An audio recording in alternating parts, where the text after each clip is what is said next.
Thanks for clicking play on the latest edition of Iowa Revolution. My name is Spencer. He's Dr. Bob. Dr. Bob, good to see you. Good to see you, Spencer. Both audio and video this week, no Substack Live. Hopefully we have better luck with technology when it comes to Zoom and recording it that way. So thanks to everybody that had joined in with those Substack Lives. Probably do those again at some point, but for now, we'll just record these and release them on the same day. So we are recording this on Wednesday afternoon. Plenty to get to today, of course. We'll talk about Iowa's cancer problem and what a group is aiming to do about it. Also, a couple different Substacks today when we get into our Caulk Talk segments talking about political news. Big news over the weekend with CBS, 60 Minutes. That lawsuit between the Trump administration and Paramount is possibly coming to a head today as we speak. So we'll get into that story a little bit. Dr. Bob, your friend Matt Russell has Coyote Run Farm on Substack, and he just wrote this morning about how Democrats have to start fighting back now. It's probably too late even now, but we really have to start fighting back. And that's really going against maybe some of the wishes of the leadership of the Democratic Party at this point. So wanted to talk about Matt Russell's latest. Also, tariffs are getting ready to really throw a bomb into the U.S. economy. We have an article from the LA Times talking about how empty their harbors are going to be in Los Angeles, probably within the next week or two. Also, the latest news on Elon Musk, even though he may be on his way out in terms of Doge and the U.S. government, he's certainly going to take a bag of money with him when he leaves. So we'll discuss how much money he stands to make from what he's already done with the Department of Government Efficiency. And then top 5 sayings that get cut off. Sounds good. So yeah, you hear a lot of these sayings, and I'm probably guilty of it more than most.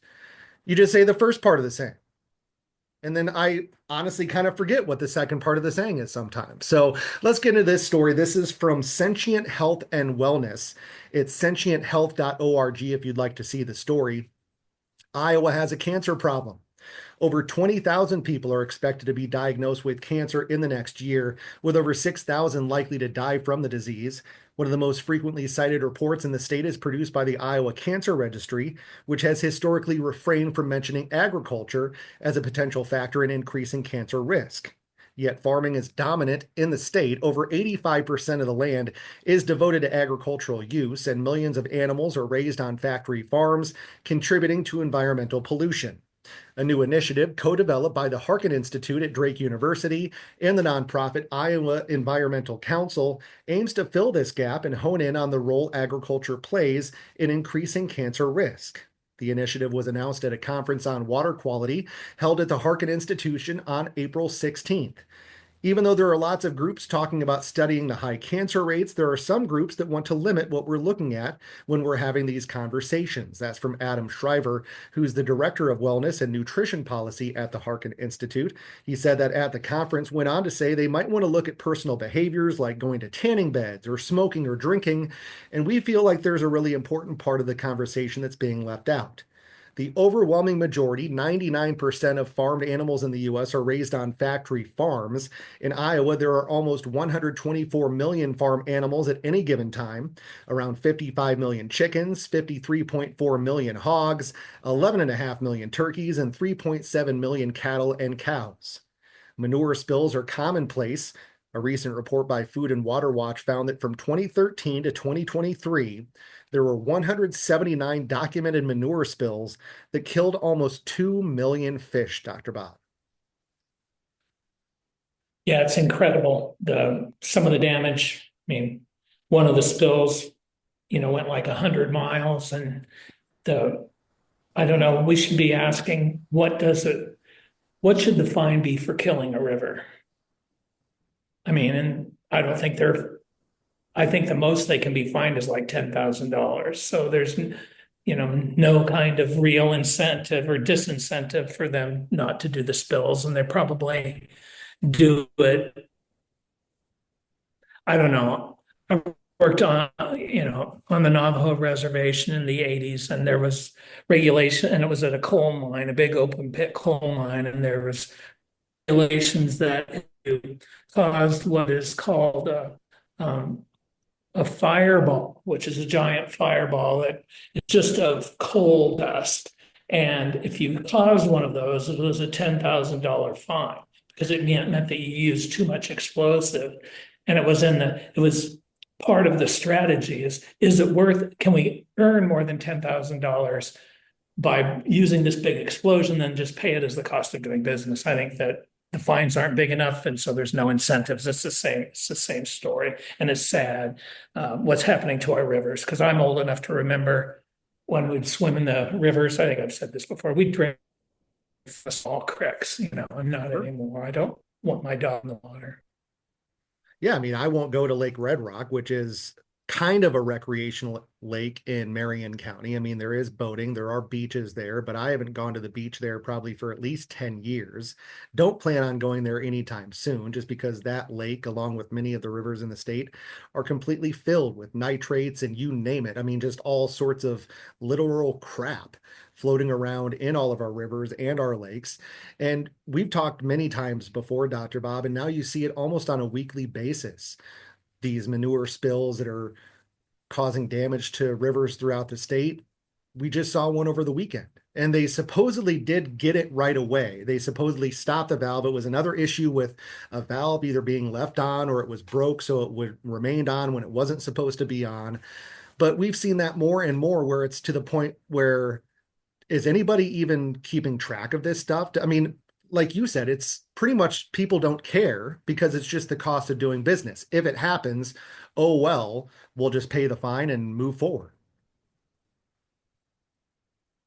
Yeah, and I don't know, the cancer rates, that's very interesting. Now, I was actually at that meeting at the I thought Harkin you were. Center. Yeah. And yeah, and I wish them luck. I'm glad that they're looking into it. The Harkin Center does lots of great things, and if anybody can get down to the root of it, the Harkin Center will. I mean, they put together, and the Iowa Environmental Council, they put together a good team. Let's hope that they come up with something conclusive.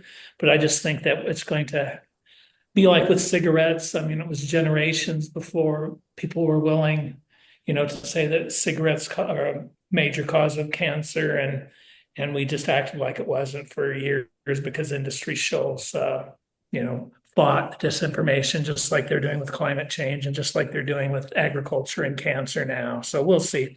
I just think it's interesting to look at the cancer rates in the counties around, that follow the Des Moines River and the Raccoon River, and the cancer rates are higher in those adjacent counties. So, I mean, I think that's very interesting. But I wish the Harkin Institute good luck. But I want to add something else too with respect to cancer. I was in another meeting in Iowa City over the past weekend, and there was a really good presentation by cancer researchers who are working on cancer in Iowa. And one of the message was by a leading surgeon, leading cancer surgeon, and they came to the conclusion, well, early detection is the best prevention. And I just wanted to say, well, most of my friends and family, they're not going to get early detection because the medical system is broken, the insurance system is broken, and people don't go to the doctor for that early detection. So we have something that's all connected here with the higher cancer rates in Iowa, but then the fact that people can't afford those denied insurance claims. So it's this vicious cycle. And then, of course, as we've said before, that Bayer supplies a lot of the inputs into the modern agricultural systems. And then after it makes us sick with cancer, it sells us the pharmaceuticals afterwards to cure it. And I don't think that's an accident. No, it's certainly part of their plan. And it's good that somebody is doing something about it, like you said, Dr. Bob, but we'll see how much anything is done about it. We may be able to learn about it, and it is important that we know as a state, as its citizens, what exactly is the leading causes of these cancer diagnoses, because of course you can't just disregard. We do have high smoking rates. We do have high drinking rates per capita compared to other states. So there are certainly individual factors that go into it, but we do just need to learn more about exactly what is contributing to why Iowa specifically has these high cancer rates, and one of the only two states that has cancer rates that are climbing rather than declining. Right. Nothing's ever going to happen with this. Let's say that we even get to the truth. Nothing's going to happen with it until we get Republicans out of office. I mean, it's, I don't know if irony is the right way, but Donald Trump just ended cancer research at the University of Iowa. And where's the public outrage? Cancer into, for little kids, cancer research. And Republicans aren't going to do anything against water. The Democrats haven't done a lot against, about water pollution. So, but they have to. I mean, we're at a terrible point, a point of no return. And the first thing we have to do is get rid of the Republicans in office and get rid of incompetent and dangerous, dare I say, evil people like RFK Jr. out of the Department of Health and Human Services. It's just like, this is crazy town. Let's get into some political news here because I think this does lead in well, just in terms of trying to prevent people from learning the truth. This is from Dave Busick on Media on his Substack. Make sure to follow that one. Make sure to follow ours as well, iowarevolution.substack.com. Dr. Bob also has two Substacks, Deep Midwest Politics and Culture, as well as Cedar Creek Nature Notes, which is taking a walk with Dr. Bob in the woods. Just saw a new Cedar Creek Nature Notes yesterday, I believe. Or maybe Yeah, it it was came this out this morning. morning. Yeah, this morning. Yeah, my days are all screwed up lately. So this is from Dave Busick on Media. CBS used to be called the Tiffany Network because of its high quality programming and its gold-plated news product with a roster of star journalists and uncompromising ethical standards. How the mighty have fallen. The New York Times reports that the corporate owners of CBS, Paramount, will begin mediation today with a goal of settling a lawsuit filed against it by Donald Trump. Further, the Times reports Paramount's board has okayed a certain dollar amount that it will pay for a settlement. Trump's $10 billion lawsuit alleges 60 Minutes edited a pre-election interview with Kamala Harris to make her answer look clearer than what she actually said.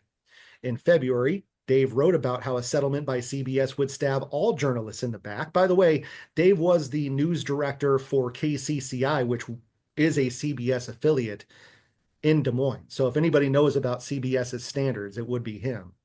Said it looks like that's exactly what's going to happen. It looks like they are going to settle. Trump's lawsuit has no merit. Reporters edit every interview. It's their job. Any reasonable judge would toss the case out the courtroom window. But Paramount needs Trump's approval for a merger with Hollywood studio Skydance. So it appears willing to bow down before Trump rather than fighting for their journalistic rights. Last week, the longtime executive producer of 60 Minutes, Bill Owens, resigned in protest of ownership looking over his shoulder and suggesting what should be covered and what should be avoided. In a memo to staff, Owens wrote, quote, "Over the past months, it has become clear that I would not be allowed to run the show as I always have run it, to make independent decisions based on what was right for 60 Minutes, right for the audience," end quote. Yeah, it's tragic. It's just, yeah, it's tragic, but people are stepping up or stepping down to draw attention to, how Trump is totally, oh, I don't know, through every means possible, tried to bully and remove the media through lawsuits, attacking institutions of higher education, attacking our public school systems, attacking our libraries, attacking the lawyers. I mean, and just trying to go full authoritarian on us. So it's all in the authoritarian handbook. And so he could come after, I mean, he can come after anybody that he wants to and make an example of them. And then everybody cowers in fear. And we can't cower. Somebody has to be strong and stand up. And especially if we band together. I mean, look what Harvard did. They stood up. Look what Columbia did. They bowed. And then once they bow, he wants further concessions from them. And so I don't know. And I think that I was reading in the New York Times today that a couple of Rutgers professors have put together something so that, the whole football conference or athletic conference will come together to help defend each other. And I think that's what we need, is to stand up. Scott Pelley did say at the end of 60 Minutes, the last minute on 60 Minutes, he described the situation and he told the audience about how his boss, Bill Owens, who of course was widely respected by all the staff at 60 Minutes, him stepping down was obviously a crushing blow to the staff at 60 Minutes. But as you said, maybe it will give them a little bit more encouragement to not back down, as you said, to continue. This means 60 Minutes goes after Trump even harder. I hope they do. No, 60 Minutes just go, they go after the truth. It's not about, targeting one individual. I always listen to WHO radio, and I watch Fox News, and it's just pretty darn amazing, the disinformation that is out there. And that's what we're having to counter. And so, the goal isn't, well, and one of the things that they had was how, some kind of a study was how biased the media is against Trump, in his first 100 days. Well, the thing is, if Trump wasn't bringing down, it was like 90% of the stories are, negative about Trump. Well, he's trying to tear up the Constitution. He's punishing institutions of higher learning. He's punishing law firms. And so are they supposed to act like that? Isn't bad? So no, but they don't, do they say, what did they say in that radio interview? What the specifics of the news coverage was about? No. So they have just a bunch of MAGA, media consumers thinking how outrageous this is, all this negative coverage of Trump. Well, it's negative because he's doing unconstitutional things. He's doing evil things. And I'm going to say this again and again, that blood is on the hands of Donald Trump and Elon Musk. And it's buckets of blood, it's swimming pools of blood, it's rivers and lakes of blood, because people are dying, and they will continue to die until we get this authoritarian, heartless, autocratic regime out of power. And every one of us has to fight. Let's get to Matt Russell's story here. This is from Coyote Run Farm on Substack. Again, make sure you follow Matt Russell on Substack. He is a frequent collaborator with Dr. Bob. How long have you and Matt Russell known each other, Dr. Bob? Oh boy, maybe 15 years or so.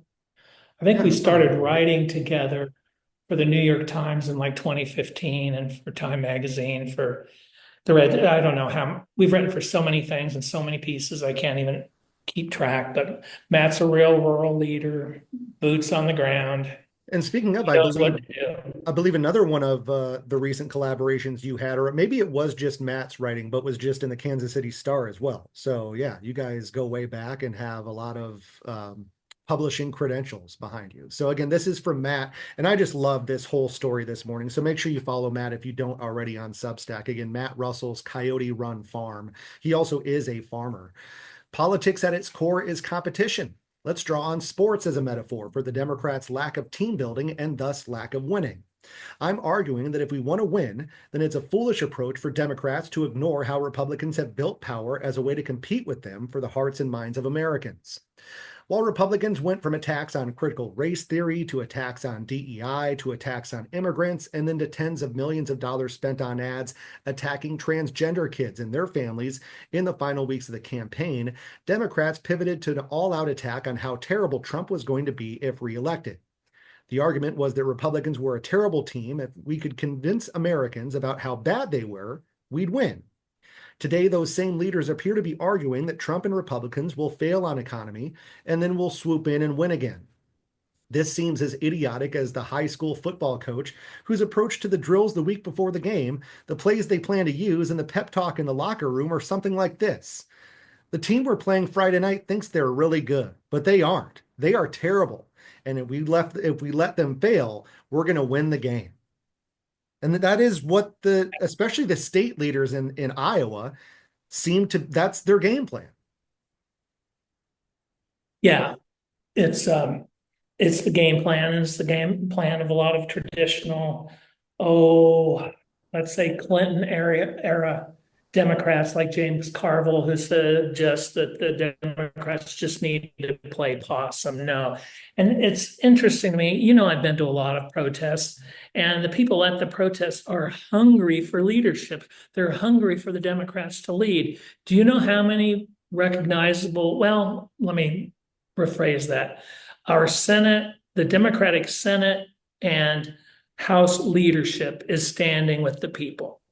But we need more people, more of our elected and our appointed people to, and there's not many elected, but I mean, in the state house, there's a few, but we need to stand up and we need leadership. And the leadership is going to come from, some different places because people are rising up. And our friend Nathan Sage is running for Senate. He's Right. stepping up because there isn't a lot of leadership in the Democratic Party. Pritzker from Illinois stood up and said some things in New Hampshire the other day that were really good. Cory Booker and Hakeem Jeffries were protesting. If people, can get out to the protests, they should get out there. The energy is just palpable. It's incredible. But yeah, no, and Matt's building leadership, from the ground up, and we're going to see. I'm just going to, project a little bit. We're going to see some rural leaders working with Matt. They're just not going to sit idly by. And they're not going to work within just the confines of the Democratic Party. They're building leadership that will stand, adjacent to the Democratic Party, but they're not going to wait for the Democratic Party to do the work or the right thing. We don't have time to sit and wait. That actually leads to another point. I'm sure you're aware of the controversy between David Hogg and the DNC. David Hogg is trying to promote, he's most famous maybe he was one of the survivors from the Parkland shooting.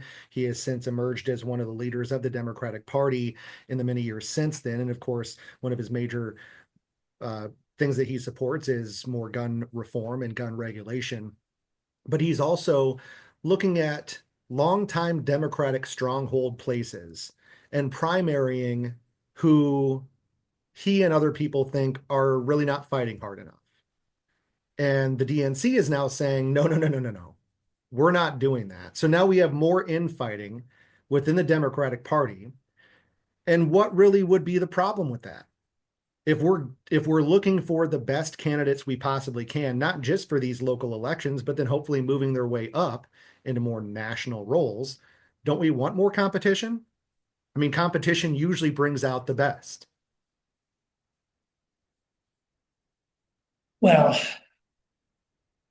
I guess I've heard that with respect to our public school system, where people are saying, "Oh, competition from the private school system, it's going to make everybody better." Well, we know that particular instance it didn't.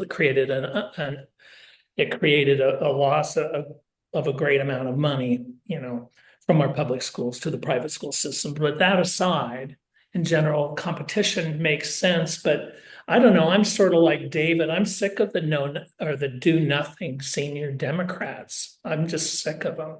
I really don't like burning money in primaries. Well, I mean, I think But the thing is, if what they really should do is step aside. If you are over 60 years old yes, and you've had a House seat for the past 18 years, it's time to retire. And if you're not going to retire, then we may force you to retire. I don't think there's anything wrong with that. Give the people a choice.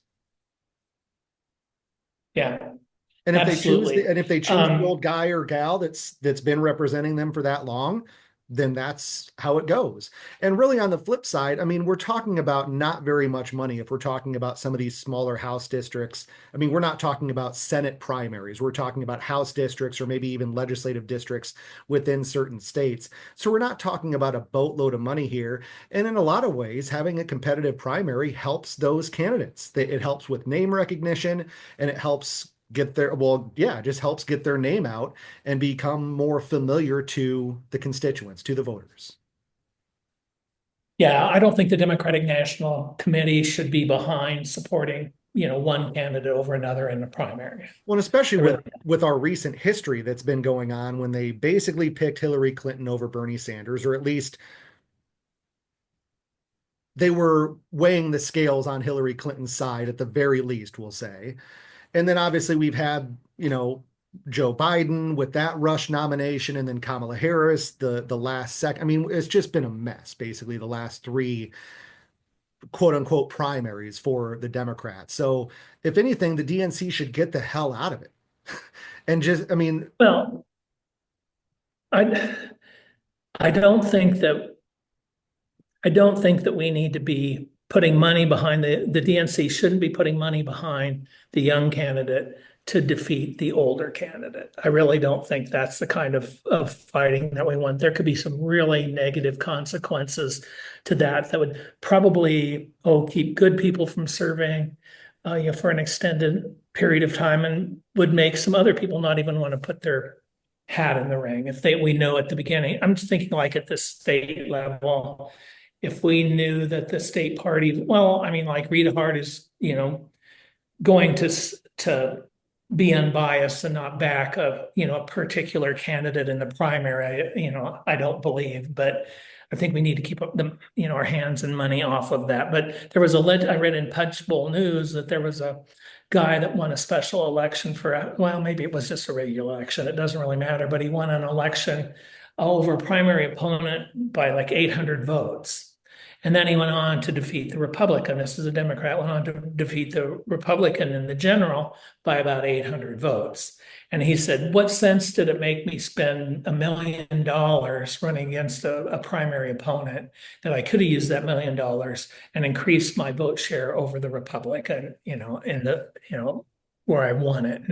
And it's like, it's what we're going to look at if we have a whole lot of people in the Senate race against Joni Ernst, or some in the congressional races. We've got a bunch of candidates that's going to be millions and millions of dollars burned that could have gone behind one candidate to help defeat the Republicans. It's this is above my pay grade, but it's more complex than it has to be. And part of it is just the general incompetence of the National Republican or National Democratic Party. The Republican Party has been very effective. The only problem is the results and the legislation they propose are not in the best interest of America.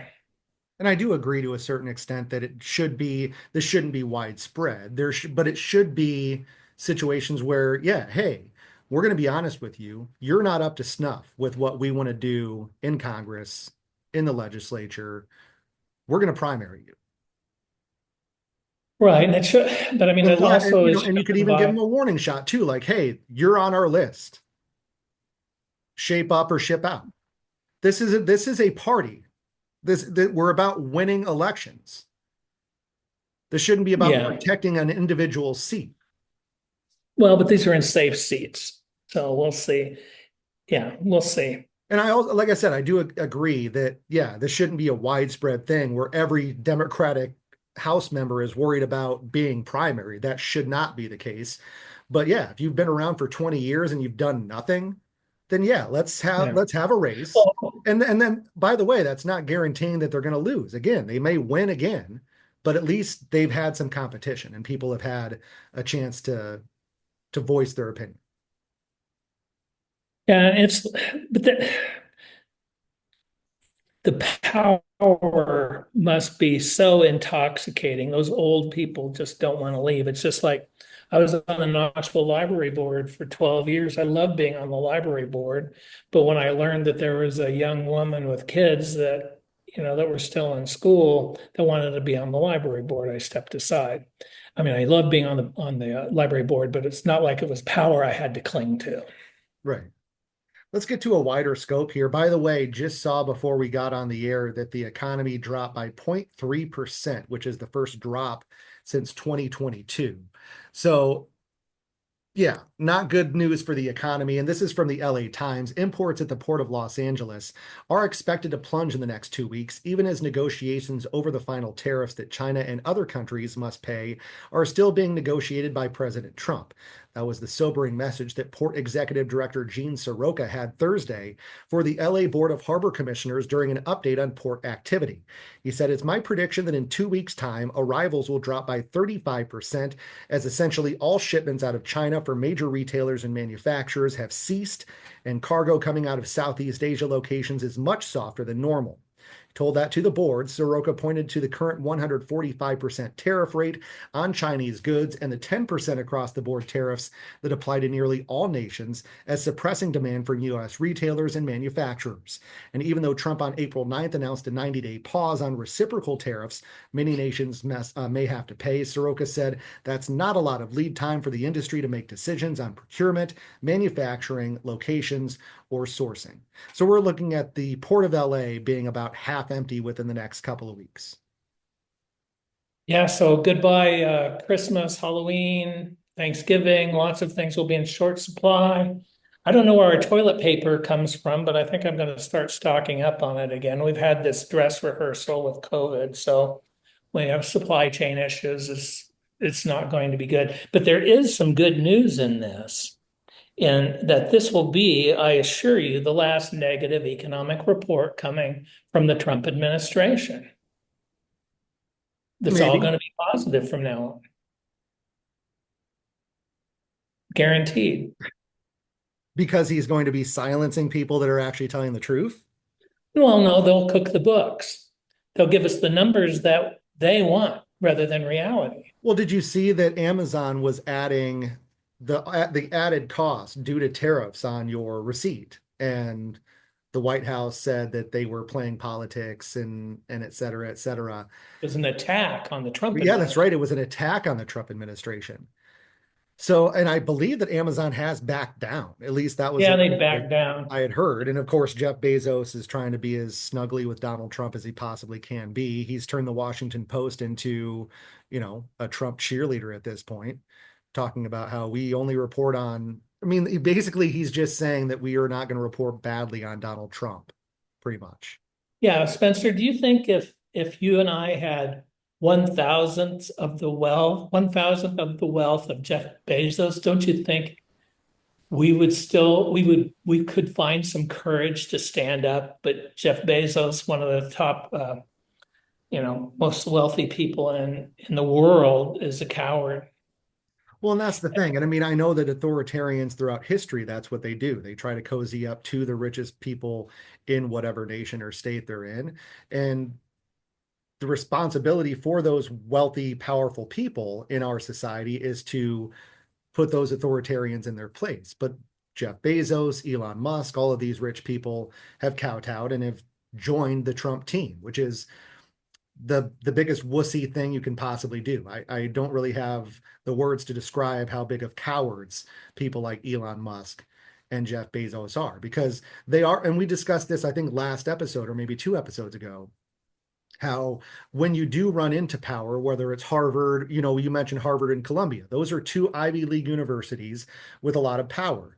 Columbia backed down. Harvard has so far stood up. And that's what we need powerful institutions and people to do when these authoritarians try to take over. Yeah, here we are. We don't have any money, Spencer, but we're still standing up. Right. Yeah, come after us. Please sue us, Donald Trump. Please. If you could sue us, that would be fantastic. We would be, by the way, for those of you listening, we are the 87th ranked progressive podcast, according to millionpodcast.com. So a round of applause to Dr. Bob, and thanks to the listeners who, I don't even know how that's calculated, by the way, but I'll take the ranking however I can get applause to you. So we You are all the moving work, up in Spencer. terms of our power and our voice, Dr. Bob, is all I'm trying to say. Yeah, no, thanks to you. You do it all. I just show up. Well, that's all I need. As I've said many times, all I need for you is to show up, Dr. Bob, and that's plenty. Let's cap it off with this. Of course, we do have the top 5 here in a moment, but this is from CNBC. Speaking of Elon Musk, he may skirt more than $2 billion in possible financial liabilities by exercising his influence over the federal government, according to a report Monday from Senate Democratic committee staffers. Musk's Department of Government Efficiency has brought sweeping changes to Washington with its slash and burn campaign to gut agencies and purge the federal workforce. President Donald Trump has avidly supported Musk's cuts. As he appears poised to step back from his Doge work in the coming weeks, Democrats are accusing the world's richest person of using his influence to evade oversight, derail investigations, and make litigation disappear whenever he so chooses on his terms and at his command. The report, compiled by Democratic staff of the Senate's Permanent Subcommittee on Investigations, found that on the day of Trump's inauguration, Musk and his companies were facing at least 65 actual or potential regulatory or enforcement actions from 11 federal agencies. These actions totaled at least $2.3 billion in potential liability, the memo says. The companies include SpaceX, a space exploration firm, of course, Tesla, Neuralink, the Boring Company, and his artificial intelligence startup, xAI. Yep. But if a single mom or dad shoplifts at Walmart to feed their hungry kids, they go to jail while Elon Musk skates free. And $2.37 billion to him is nothing anyway. Yeah. He could pay that off and not blink, and his companies would keep running as normal. And by the way, the only reason why he is in the black and actually making a little bit of money right now is because of government contracts, and not only government contracts, but also a lot of the money that Tesla's making right now is off of those government tax credits for emissions. Since they're electric cars, they can buy those benefits or whatever, those carbon benefits, and they get like $500 million of that from the federal government. So that's what's basically keeping Tesla afloat right now. Yeah, I'm old enough to remember when that was called corruption. Exactly. By the way, we were running out of time because this is Zoom and we only have so much time. So how about top 5 sayings that get cut off, Dr. Bob? And how hilarious would it be if one of these gets cut off? So let's get through this. Number 5, the best laid plans of mice and men. Can you finish it, Dr. Bob? Often go awry. There you go. And some people say astray. I've also heard often go astray. And it's actually from an Irish poem. So it's not even actually in English. So the translation could go either way, is my point. Number 4, a jack of all trades is a master of none, but oftentimes better than a master of one. I don't know if I had to be master of one or a master of all. I'd rather be a master of. I would rather be a master of a little bit of knowledge because you can always continue to learn. Right. Same. I want to be a jack of all trades. I don't want to just be, if you're the world's best cellist, that's all you've ever done your entire life. You probably can't even like microwave a hot dog. Literally, you're just a cellist. Number 3 is fool me once, shame on you. Can you finish that one, Dr. Bob? Fool me twice, shame on me. Very nice. And you know what that really means is shame twice for the MAGA voters who voted for Trump twice. Shame on them. Well, and I was also going to say, if you're George W. Bush, it's fool me once, shame on you. Fool me twice. Well, you ain't going to fool me again. All right, number 2, imitation is the sincerest form of flattery that mediocrity can pay to greatness. Didn't know that one. Me neither. That's what kind of initially got me going on this list, is I just recently had seen that. I think it's Oscar Wilde, I think maybe is the person that said that. And number 1, we've mentioned this before on the show, a few bad apples. Go ahead, Dr. Bob. And spoil the bushel. Correct. Spoil the bunch. Because you always hear, the sheriffs or the cops come out and say, oh, it's just a bad apple, just a few bad apples. It's only one bad apple. Go ahead and finish that saying then, buddy. It's only one bad apple that can spoil the bunch. Correct. Yeah. And it does. The point is that, yes, if you have a bad apple in your police department, that spoils your police department in terms of trust from the community. So there you go. Anything else to add, Dr. Bob? Oh, plenty, but our time is running out. I think so. So yeah, this was our first Zoom. I think it was a good success. So yay. Hopefully I don't have a mechanical voice. Sound quality was better. Amen.